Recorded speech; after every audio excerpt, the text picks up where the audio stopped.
series of tournaments that result in the crowning of a male and female winner. Table tennis has deeply rooted values in the respect of one's opponent. In fact, the 1971 championships in China helped ease tensions with America, paving the way for Richard Nixon's infamous visit to Beijing, ending Chinese-American hostility. Chinese-born Zhuang Zedong, three-time world champion, remembers the American tennis team, saying in 2007, Chairman Mao told us that friendship was number one and sports and ranking were number two.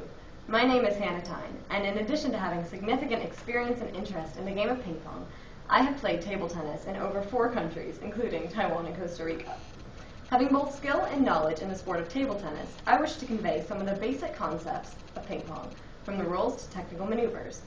To start off, I'll explain some of the basic equipment required to play tennis. Next, I'll highlight a few of the tactics and stances that can drastically improve the player's performance. Lastly, I will leave off with an overview of recent rule changes and restrictions that have helped shape the game of table tennis. Now go back to that arena you imagine. All eyes are on you. You're about to make your move. Do you know what equipment you're using? So for the first serve in our game today, we'll discuss what you'll need for your first game of competitive ping pong.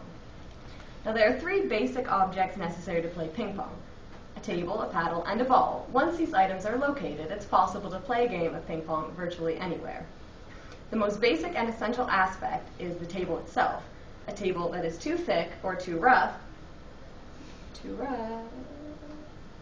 will change the aspect of the game completely. Larry Toman, USA TT regional coach and 9-time state men's champion, recommends when purchasing a table, look for a smooth, sturdy frame with 3/4 thickness. Also important is the layout of a table. Thoman says you need a lot of space so your strokes will not be hampered and give yourself a sense of unrestricted movement.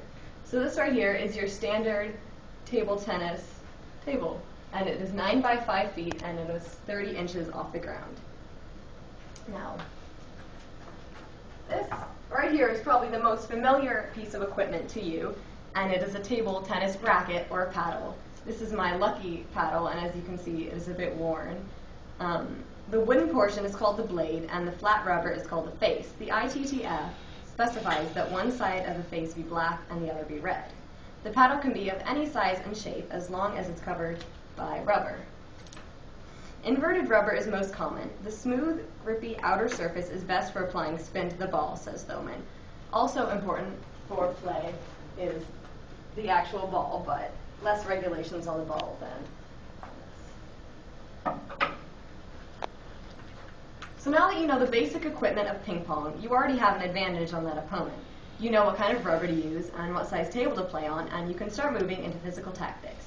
For our second serve, we will discuss what grips work best and what strokes to use in a competitive situation. Though all table tennis players use a variety of different strokes and grips, knowing a few basic techniques can be essential to winning a game. Grips, or the position of your hand on the racket, can be classified in 2 major styles, a penhold and a shake hand. Either grip is acceptable in a game of table tennis. Now, the penhold grip earns its name because it looks a little bit like holding a pen, and it's also called the Chinese style because it's really popular in those Asian countries like China and Japan. Andrew Chang, professional player since the age of 7, comments, it's the second most used grip type and offers its player a strong attacking forehand. Another, more westernized grip is called the shake hand. This grip mimics a handshake, and the fingers are stacked up like that around the racket. Chang says of the shake hand, it is a very natural, easy to get used to grip, and the power is distributed quite evenly between the strokes. Now, table tennis strokes, or the method of hitting the ball with the racket, can also be broken down into 2 distinct categories: offensive strokes and defensive strokes. The most commonly used offensive stroke is called a loop, and it grazes the ball and causes it to spin.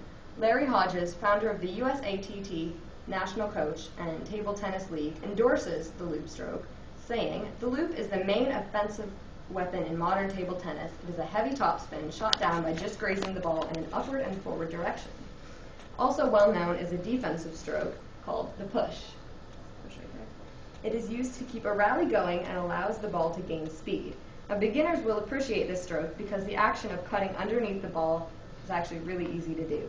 USATT national coach Richard McCaffey says, the push is not often thought of as an aggressive stroke, but rather as a basic keep the ball in play stroke. So, now that you know some of the strokes and grips of table tennis, as well as the equipment, your chances in that game that you were imagining earlier are really looking up. However, without knowledge of the rules, which are prone to frequent change, you might get beaten. So for our third and final serve today, I'll be reviewing some of the rules and scoring standards that shape the way you'll be playing. The scoring system can be complicated, but once it's mastered, it's easy to calculate your score during play and then follow the rules accordingly. The game starts off with a coin toss to determine the first server, and then the player serves from behind the end line. Once a rally begins, points are awarded under the following circumstances. If an opponent fails to make a correct service or return, or after making a service, the ball touches anything other than the net before being hit, or if the ball passes over a player's court without touching the court, or if the opponent obstructs the ball. So obviously there's a lot of things to keep in mind. Service alternates between 2 points scored, and after each game the players switch sides. As well as rules, there are some restrictions that you have to keep in mind when you're playing table tennis. So say you've been playing in one match for a while and the racket starts to show some wear and tear, which can happen, as you can see from how beat up this one is. So are you allowed to switch it out and get a fresh one? Well, according to the ITTF, that's a no. Unless it's been so badly damaged it is unusable, you and your ping pong paddle are in it for the long haul. But as Carl Harden, USA TT coach, says, a table tennis player's best asset is the confidence to adapt their game to different match situations. Well, sometimes during a match, the rubber will start to peel off the surface of the racket.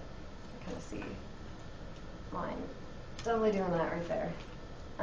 And to reattach it, a substance called speed glue is needed, and it's really, really toxic, but what it does is it kind of pads the paddle, and it adds to the speed of the paddle through the air. But it was also banned by the ITTF, and it's banned in the 2012 Olympics due to its toxicity. So as you imagine that first match of competitive ping pong, you'll understand the importance of knowing the things that we discussed today. The first serve taught us about the basic equipment, the table, the ball, the racket, the things that you need to play the game of table tennis. And our next move was to highlight a few of the grips and strokes that will no doubt leave your opponent winded. And finally, you got closer to your own match of ping pong as we learned some of the rules and restrictions of table tennis. So while you'll probably never go to Tokyo and play ping pong, or ease tensions between two superpower countries with the power of table tennis, knowing the fundamentals of ping pong will at least earn you some respect the next time you play in a friend's garage. And you never know, maybe that big arena you imagined yourself in could, with practice and hard work, become a reality. Thank you.